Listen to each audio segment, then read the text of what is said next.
To head straight to Parliament, where the first session of the special sitting is currently happening. So let's cross over and listen in live.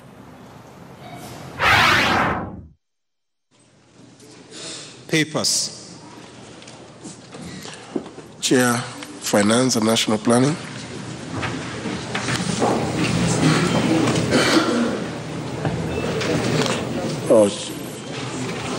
Whoever is ready. Chair, Budget and Appropriations Committee.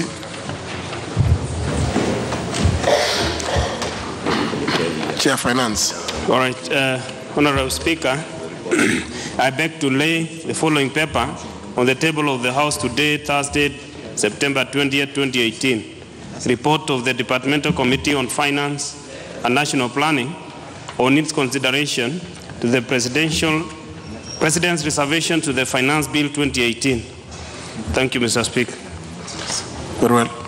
Chair, Budget and Appropriations Committee.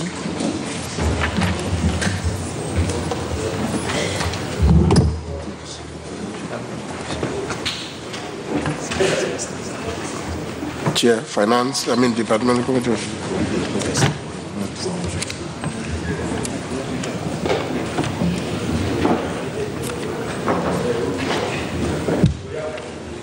Thank you, Honorable Speaker. I beg to lay the following paper on the table of the House today, Thursday, September 20th, 2018, report of the Budget and Appropriations Committee on the Supplementary Appropriations Bill of 2018, Amendment Bill 2018.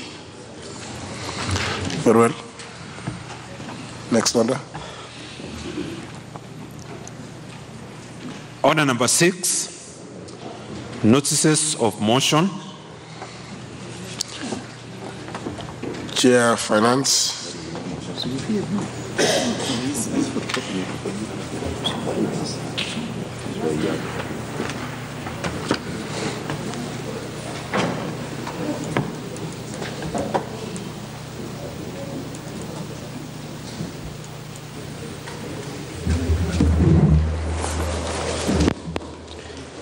Honorable Speaker, I beg to give notice that this House considers the report on the Departmental Committee on Finance and National Planning on its consideration to the Presidential reservation to the Finance Bill 2018. Thank you, Mr. Speaker.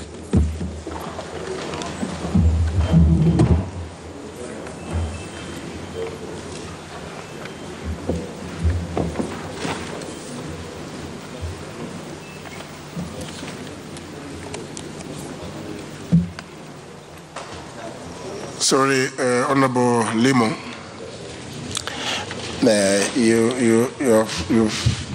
The memorandum does not require notice.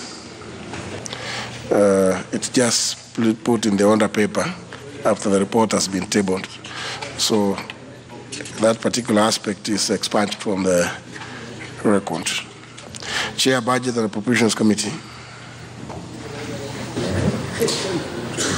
Honorable Speaker, I wish to give notice that this House adopts the report of the Budget and Appropriations Committee on the supplementary estimates for the financial year 2018-2019, laid on the table of the House on Thursday, September 20th, 2018, and pursuant to the provisions of Article 223 of the Constitution and Standing Order 243, approves the changes to the votes/programs contained in the schedule to the report of the Budget and Appropriations Committee.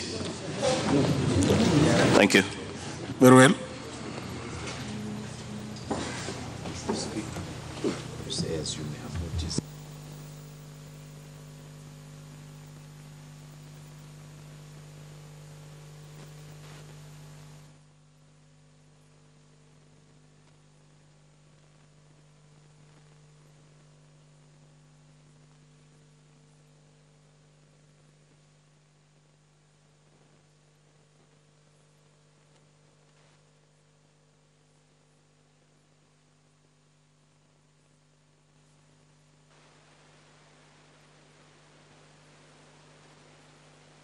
Let's move to the next order.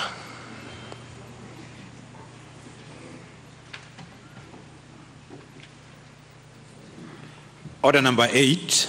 7. Order number 7, Questions and statements? Order number 8, procedural motion, limitation of debate on supplementary estimates and committee of supply. There is an intervention by Honorable Amalo. What is your intervention? Thank you, Mr. Speaker. Mr. Speaker, I rise to seek your guidance pertaining to today's order paper, particularly order of the business number 9 and order of business number 11, Mr. Speaker.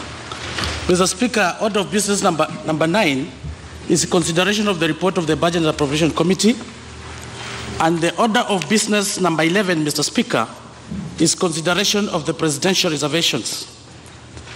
I need your direction because, Mr. Speaker, after reading the President's recommendations to the House, the order number 9 is supposed to come as a subsequent of the order number 11.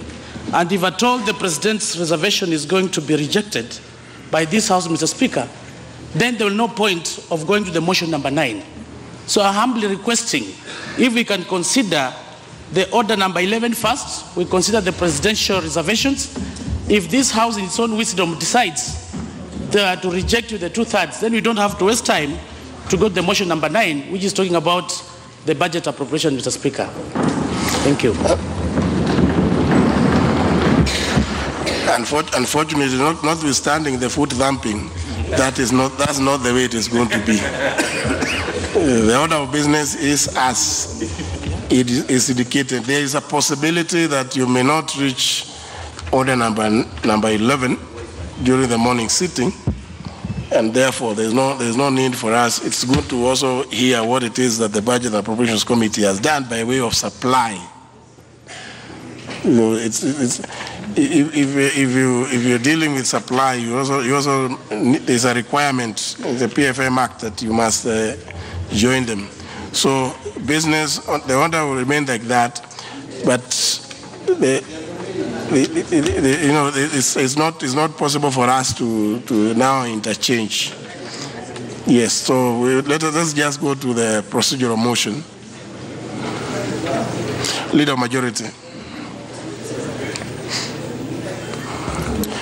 Honorable Speaker, I beg to move. Of course, the foot thumping may be an indication that members are not quite clear with the procedures. It is a work in progress, procedural matters. Proceed, Leader. Honorable Speaker, I beg to move that pursuant to the provisions of Standing Order 97, subsection 4, this House orders that each speech in a debate on the report of the Budget and Appropriation Committee on supplementary estimates contemplated under Standing Order 243 be limited as follows. Roman 1, general supply debate, a maximum of 2 hours and 15 minutes, with not more than 15 minutes for the mover in moving and 10 minutes in replying. A maximum of 10 minutes for each of the chairpersons of relevant committees, and a maximum of 5 minutes for any other member speaking, except the Leader of Majority Party and the Leader of Minority Party each, who shall be limited to a maximum of 10 minutes each, and that priority in speaking be accorded to the Leader of Majority Party, the Leader of Minority Party, and the respective chairpersons of the relevant committees in that order. And 2, Roman 2, Committee of Supply, a maximum of 1 hour for consideration of the proposed allocations to respective votes and programs in that order, specified in the schedule submitted by the Budget and Appropriation Committee in their report. Mr. Speaker, as members are aware, on Tuesday afternoon I laid supplementary estimates, and thereafter the Budget and Appropriation Committee embarked on considering the estimates, and it's for this reason that I wish to move this procedural motion pursuant to the provisions of Standing Order 97 relating to limitation of debate, read together with the Standing Order 236 all through to 239 relating to the Committee of Supply and procedure therein. Mr. Speaker, the objective of this motion and the rationale is to allow members time to consider in general debate the supplementary estimates and proposed deductions in the approved estimates for the financial year 2018-2019. And Mr. Speaker, this is the first supplementary estimate for the financial year 2018-2019. Mr. Speaker, this general debate will provide the committee of the whole House where each particular vote proposed for reduction will then be considered and approved. Hence, Mr. Speaker, this motion will give each member an opportunity, and also the chairpersons of various committees under whose votes and programs fall, to give their views to the House and be recorded unanswered. And that is the gist of this, Mr. Speaker. And today we have a long day, so I'm sure that's why we feel we must have these timelines in order to complete. And of course, without anticipating debate, we will have another motion in the afternoon that will compel the House to sit until all items on the order paper are complete.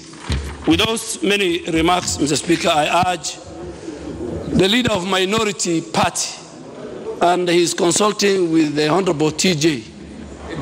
Mr. Speaker, earlier on I was telling Honorable TJ, history is repeating itself, so be careful. I asked Honorable Bandi to support, and Honorable TJ, I'm sure, will be part of the people who will contribute. Thank you, Mr. Speaker. Thank you, Mr. Speaker. Mr. Speaker, this is a procedural motion, and in supporting, I just want to say the following, that first, we are aware that these are actually special sittings, and the special sittings that were gazetted was a Tuesday afternoon sitting, today morning sitting, and the afternoon sitting. After that, we don't have any other sitting very soon. So, Mr. Speaker, we have to conclude business for which the special sittings were convened, and that is on the supplemented budget estimates and also consideration of the President's memorandum on the finance bill. Therefore, Mr. Speaker, even as we are going to open up debate on the supplementary budget estimates, the proposed reductions, which will be moved by the chair of the Budget and Appropriations Committee, it is important that we limit debate so that as many members as possible express themselves to this motion, to the motion on supplementary budget estimates, so that when we go to the committee of the whole House to consider vote by vote, or to the committee of supply, it will take a shorter time to conclude, and that will be 1 hour as we are proposed to limit, and then we embark on the other motion, so that by the end of today, Mr. Speaker, it's a very important day, it's a day of reckoning. By the end of today, we will have charted the destiny of this country in either positive or a negative way. But Mr. Speaker, with those many remarks, I want to second the motion. Thank you. Honour members, the member for Embakasi East. I propose the question that pursuant to the provision of Standing Order number 97-4, this House orders that each speech in a debate on the report of the Budget and Appropriations Committee on supplementary estimates contemplated under Standing Order 243 be limited as follows. 1. General supply debate. A maximum of 2 hours and 15 minutes with not more than 15 minutes for the mover in moving and 10 minutes in replying. A maximum of 10 minutes for each of the chairpersons of the relevant committees, and a maximum of 5 minutes for any other member speaking, except the leader of the majority party and the leader of the minority party, who shall be limited to a maximum of 10 minutes each, and that priority in speaking be accorded to the leader of the majority party and the leader of the minority party, and the respective chairpersons of the relevant committees in that order. And 2, Committee of Supply, a maximum of 1 hour for the consideration of the proposed allocations to the respective votes/programs in the order specified in the schedule submitted by the Budget and Appropriations Committee.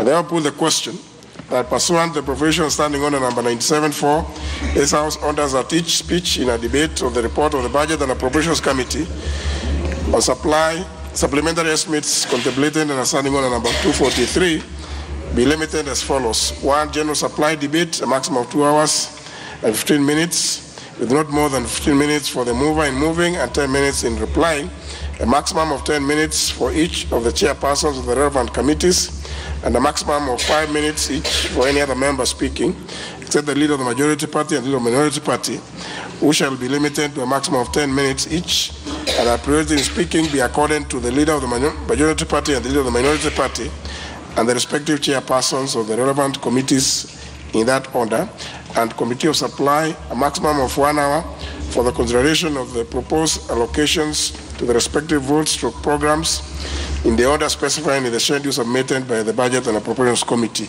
Will as many as that opinion say aye? Aye. As many as the contrary opinion say nay? The ayes have it. The ayes have it. So that shall be the order, honourable members. And honourable members,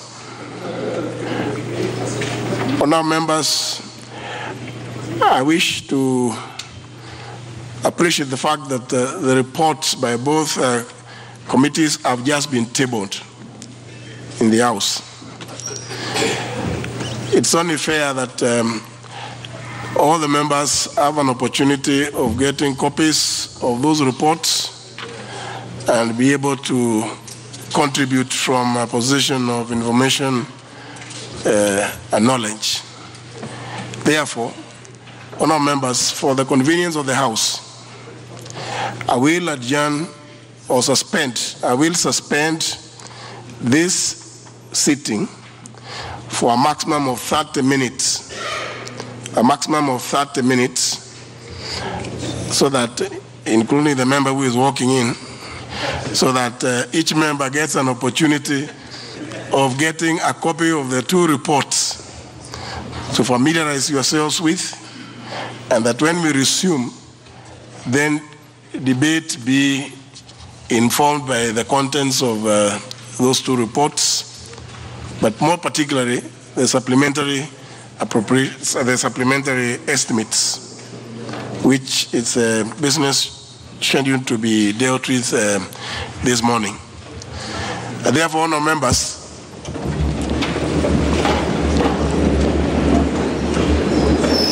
the time being 9:59 and 25 seconds, this sitting stands suspended for a maximum of 30 minutes. To the House, the bell will ring for 5 minutes at 10:25 a.m. and the House will, or the sitting will resume at 10:30 on the dot.